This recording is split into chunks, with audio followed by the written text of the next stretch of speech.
BRS మునిగిపోయే నావా, ఆ పార్టీలతో మేమెందుకు పొత్తు పెట్టుకుంటాం? కిషన్ రెడ్డి అసలు నిన్ను ఎవడు అడిగిండు పొత్తు పెట్టుకుంటామని? నీకెవడని చెప్పిందా? అయ్యా రాయ్యా నీ కాలు పట్టుకుంటాం, జరమౌలం కాపాడు, మాతో పొట్టు పెట్టుకో అన్నారా? అసలు నీకున్న తాకత్ ఎంత ఇక్కడ? కిషన్ రెడ్డి నీ పార్టీకి ఉన్న విలువ ఎంత? నీ పార్టీ లెక్కెంత ఇక్కడ తెలంగాణలో? అసలు నిన్ను దేకేదేవాడు ఇక్కడ? అంబర్పేటలో ఓడగొడితే ఏమైంది చూసినావుగా? గత ఎన్నికల్లో ఎమ్మెల్యేగా ఒడగొచ్చింది, ఎంపీగా ఏదో గెలిపించింది నేను. నీతో ఎవడో పెట్టుకున్నట్టు కొందరు మూర్ఖులు తప్పుడు ప్రచారం చేస్తున్నారు. బీఆర్ఎస్ కాంగ్రెస్ మధ్య చీకటి ఒప్పందం ఉంది. నవ్వుతారు, పక్కున నవ్వుతారు ఎవడన్నా. మరి ఎట్లా నవ్వాలో కూడా తెలియదు, దేనితో నవ్వాలో కూడా తెలియదు. కాంగ్రెస్ బీఆర్ఎస్ మధ్య ఒప్పందం ఉన్నది, మీ మధ్య కాంగ్రెస్ మధ్య ఒప్పందం లేదు. ఒకవేళ బండి సంజయ్ అంటే ఏం పిలిపియాలి? బండి సంజయ్ మాతోటి బీఆర్ఎస్ ఎమ్మెల్యేలు టచ్లో ఉన్నాడు అంటారా? మరి మిమ్మల్ని ఎందుకు అనలే? కాంగ్రెస్ ఎమ్మెల్యేలు మాతో టచ్లో ఉన్నారని ఎందుకు అనలే? మీరు కూడా అదే అన్నారు కదా, మేము గేట్లు తెరిస్తే మొత్తం బీఆర్ఎస్ ఉండదు అన్నారు కదా. ఇప్పుడు ఎవరున్నట్టు? చీకటి ఒప్పందం ఎవరి మధ్య నడుస్తున్నట్టు? రెండు రాక్షస బల్లులు కలిసి ఈ ప్రాంతాన్ని మింగేయాలని చూస్తలేవు, ఈ ప్రాంతం కోసం పుట్టిన పార్టీని మింగేయాలని చూస్తలేదు. మీరా ఈ ప్రాంతాన్ని కాపాడేది? ఓడేమో గుజరాత్ కాలు మొక్కుతాడు, ఓడేమో ఢిల్లీని కాలు మొక్కుతారు. మీరా మాకు భరోసా ఇచ్చేది, మా బతుకులకు భరోసా ఇచ్చేది?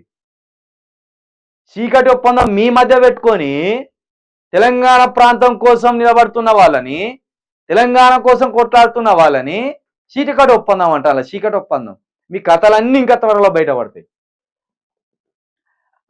17 ఎంపీ స్థానాల్లో విజయం సాధిస్తామని బీజేపీ స్టేట్ చీఫ్ ధీమా. ఒక్కటి గెలువురు ఈసారి దమ్ముంటే. అక్కడ బండి సంజయ్ దున్ను, ఇక్కడ ధర్మపురి అరవింద్ది. ఈ రెండు గెలువురి ముందు చూద్దాం. ఇక మీరు గెలుస్తారు. ఒక్కటి గెలిచిన దేనికంటే దానికి. పిచ్చోళ్ళు బీజేపీ ఎంపీగా నిలబడే అభ్యర్థులంతా పిచ్చోళ్ళు. వాళ్ళని నమ్ముకొని ఓట్లు ఎత్తే ఆగమైపోతారు. ఇది బాగా గుర్తుపెట్టుకోరు. రాష్ట్రాన్ని ముగ్గురు గెలిపించడానికి ఎంత ఆగం పట్టించిందో మీరు చూసింది. ఇక 17 మంది ఆట అంటే ఇక్కడ హైదరాబాద్ సీటును కూడా మేమే గెలుస్తామని చెప్తాను పరోక్షంగా. అది నేటి నుంచి విజయ సంకల్ప యాత్ర ప్రారంభం. చార్మినార్, భాగ్యలక్ష్మి ఆలయాల వద్ద ప్రచార రథాలకు పూజలు. ఇవే వీళ్ళకి తెలిసినవి. ఏంటంటే చార్మినార్ దగ్గర ఉన్న భాగ్యలక్ష్మి టెంపుల్ దగ్గరికి పోయి ఆడ మొక్కి అక్కడ సెంటిమెంట్ని రేజ్ చేసి, ఇక మేము హిందువులం, మిగతా వాళ్ళంతా మాకు సంబంధించిన వాళ్ళు కాదు, బీజేపీ కార్యకర్తలు, బీజేపీ లీడర్లే హిందువులు, అసలు బీజేపీ వచ్చిన తర్వాతనే హిందుత్వం అనేది పుట్టింది, అంతకుముందు హిందూ అనేటోడే లేడు. ఇక ఈ డ్రామా అంతా అల్లుతారు. ఇక అసలు హిందుత్వానికి బీజేపీకి ఏం సంబంధం? మీరు హిందుత్వం ఫాలో అవుతానులా? హిందుత్వం ఫాలో అవుతానా మీరు? హిందుత్వం అంటే ఏంటిది? భిన్నత్వంలో ఏకత్వం ఈ దేశం. హిందుత్వం అంటే ఏంటిది? మరి అట్లున్నారా మీరు? భిన్నత్వం కలిగిన ఈ దేశంలో ఏకత్వంగా జీవిస్తారా మీరు? మీకు దమ్ముంటే ఒక పని చేయర్రి.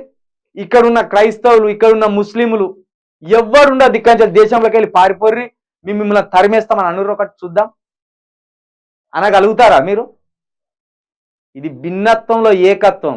మీ పూట గడుపుకోవడానికి, మీ పబ్బం గడుపుకోవడానికి హిందుత్వం అనే ఒక డ్రామాను కడతాను మీరు. మేము కాదా హిందువులో? మేము దేశంలో పుట్టలేదా? మాకంటే దేశం మీద ప్రేమ ఉన్నది ఎవరికి ఎక్కువ ఉన్నది? ఈ దేశ చట్టాలను గౌరవిస్తున్నాం, ఈ దేశానికి లోబడి బతుకుతున్నాం, రాజ్యాంగం లైన్ దాటకుండా బతుకుతున్నాం. ఇది హిందుత్వం అంటే. దేవుళ్ళ పేరు మీద చంపడం హిందుత్వమా?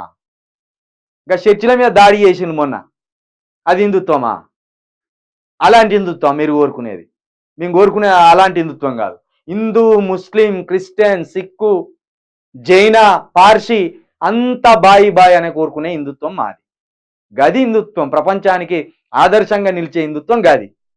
దుబాయ్లోనేమో మనం దేవాలయం కట్టుకోవచ్చు, హైదరాబాద్లో చర్చి కట్టుకుంటే కూలగొట్టాలి. ఇదా?